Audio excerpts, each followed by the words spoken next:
रात्रि के सन्नाटे में एक युवा साधक अरण्य में ध्यानमग्न बैठा था। उसे एक ही प्रश्न बार बार विचलित कर रहा था, शिव और महाकाल में क्या अंतर है। वो वर्षों से शिव की उपासना कर रहा था, पर अब उसके भीतर कुछ नया जागा था। एक गहरी जिज्ञासा कि क्या वो जिन शिव को जानता है वही हैं जिन्हें महाकाल कहते हैं। हम सभी ने शिव की अनेक कथाएं सुनी हैं। कैलाश पर्वत पर विराजमान, गंगा को जटाओं में समेटे, विष का पान करने वाले, पार्वती के प्रिय, नंदी पर सवार, त्रिनेत्रधारी, डमरूधारी। वे भोले हैं, भावुक हैं, भक्तों के प्रति तुरंत प्रसन्न हो जाते हैं। वे नृत्य करते हैं, क्रोध करते हैं, ध्यान में लीन होते हैं और फिर शांत हो जाते हैं। ये शिव हैं, हमारे आराध्य, हमारे परमेश्वर। ये शिव साकार हैं, उनके रूप हैं, मूर्तियां हैं जिनकी पूजा होती है, जिनकी आरती गाई जाती है। वे संहार के देवता हैं, लेकिन वे करुणा के भी सागर हैं। वे हमें जीवन के गूढ़ रहस्यों को सिखाते हैं, संयम, त्याग, वैराग्य और प्रेम। लेकिन महाकाल कौन है? क्या ये शिव का ही कोई और रूप है या कुछ और? महाकाल वो हैं जो समय के भी पार हैं। जहां शिव इस सृष्टि में मूर्त रूप में पूजे जाते हैं, वहीं महाकाल वो सत्ता है जो समय, स्थान, गति, भाषा, इन सभी सीमाओं से परे है। महाकाल वो हैं जो ना जन्मे हैं न कभी मरेंगे। जहां शिव हमारे भावों से जुड़ते हैं, वहीं महाकाल भावों के पार हैं। जहां शिव को देखा जा सकता है, महसूस किया जा सकता है, वहां महाकाल को केवल अनुभव किया जा सकता है, और वो भी तब जब मैं मिट जाए। महाकाल को समझना उस मौन को सुनने जैसा है जो कभी बोला ही नहीं गया। शिव उस लीला के पात्र हैं जो सृष्टि में घटती है। रुद्र रूप में वे संहार करते हैं, नटराज रूप में वे ब्रह्मांड को गति देते हैं। परंतु महाकाल वो हैं जिनके विचार से सृष्टि बनी।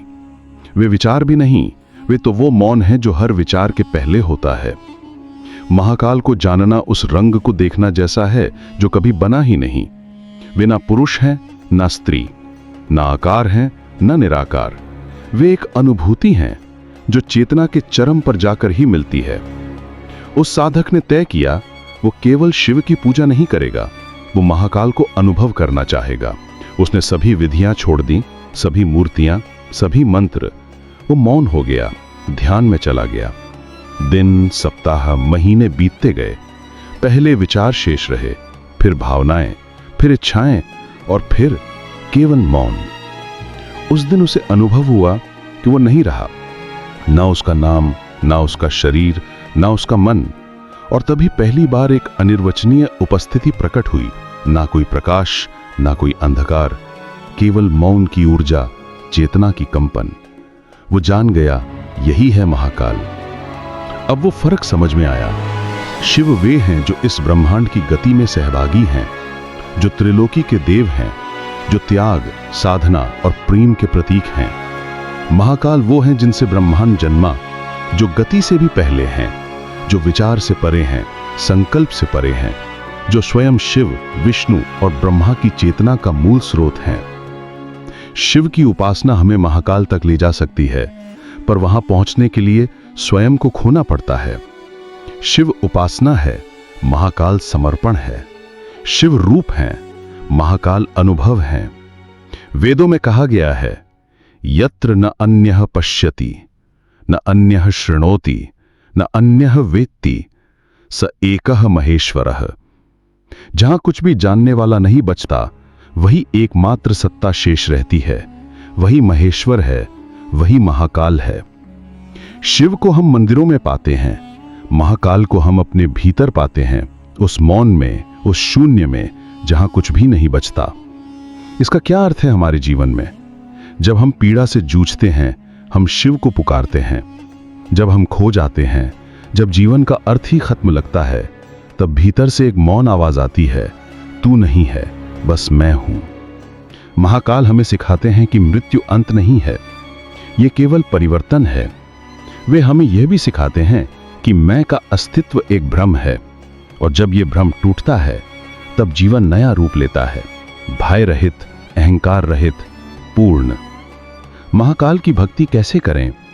मौन में बैठें, सांसों को देखें, विचारों को जाने दें, कुछ नहीं चाहें, वहीं से शुरुआत होती है। कई साधक कहते हैं महाकाल किसी को नहीं मिलते, लेकिन सत्य ये है, जब कोई स्वयं को खो देता है, महाकाल वहीं प्रकट हो जाते हैं। कुछ पुराणों में सदाशिव शब्द आता है। ये वो चेतना है जो ब्रह्मा, विष्णु, शिव तीनों की जननी है। यही सदाशिव महाशिव भी है, यही महाकाल भी है। वही परम सत्ता है, अनंत, अपरिवर्तनीय, निर्गुण। शिव उसी का एक सगुण साकार रूप है जो भक्तों के लिए सुलभ है। जैसे सूरज की रोशनी आंखों के लिए सहनीय हो, वैसे ही शिव उस महाशिव का सहज रूप है। इसलिए जब भी हम महाकाल को जानने का प्रयास करते हैं, हमें शब्दों को छोड़ना पड़ता है, क्योंकि वे मौन है। जब तर्क थक जाते हैं, जब साधना समाप्त हो जाती है, जब मैं मिट जाता है, तब जो अनुभव होता है वही है महाकाल। शिव और महाकाल में कोई विरोध नहीं है। शिव महाकाल की छाया है, महाकाल शिव की आत्मा है। जिस क्षण हम अपने भीतर मौन को अनुभव करते हैं, उस क्षण महाकाल हमारे भीतर उतरते हैं। वे किसी मंदिर की मूर्ति नहीं, किसी ग्रंथ का वाक्य नहीं, बल्कि हमारे अंतर्मन की सबसे सूक्ष्म अवस्था में स्थित चेतना है। उस साधक की तरह जब हम भी भीतर की यात्रा पर निकलते हैं, तब धीरे धीरे वो मैं रूपी आवरण गिरने लगता है। हर इच्छा, हर पहचान, हर परिभाषा मिटती है और उस रिक्ति में एक नई अनुभूति जन्म लेती है। ये कोई भाव नहीं, कोई विचार नहीं, कोई शब्द नहीं, ये बस एक उपस्थिति है। यही महाकाल है। जब महाकाल भीतर उतरते हैं, तब हमारा जीवन बदल जाता है। हम मृत्यु से नहीं डरते, क्योंकि अब हम जानते हैं कि हम वो नहीं हैं जो मरता है। हम परिस्थिति से नहीं घबराते, क्योंकि अब हम जानते हैं कि परिवर्तन ही स्थायित्व है। हम अपने को नहीं देखते, हम चेतना को देखते हैं। महाकाल की अनुभूति आत्मा का पुनर्जन्म है, एक नया जन्म जो शरीर में नहीं बल्कि चेतना में होता है। यही शिव से महाकाल की यात्रा का अंतिम सोपान है। ध्यान की अंतिम अवस्था में जब साधक अपने मैं का त्याग करता है और शून्य में समा जाता है, तब एक ऐसा क्षण आता है जब शिव और महाकाल का भेद मिट जाता है। वो जो पहले बाहर शिव के रूप में दिखता था, अब भीतर महाकाल की अनुभूति बन जाता है। वो त्रिनेत्रधारी डमरूधारी शिव अब मौन की धारा में लीन चेतना बन जाते हैं। वहां कोई रूप नहीं रहता, केवल उपस्थिति रहती है। साधक अब पूजा नहीं करता, वो बन जाता है, वही ऊर्जा, वही चेतना। इस अवस्था में व्यक्ति न तो देवता को देखता है, न स्वयं को। वहां केवल अनुभव बचता है। यही योग की पूर्णता है, साधना की सिद्धि है और आत्मा की मुक्ति का द्वार है।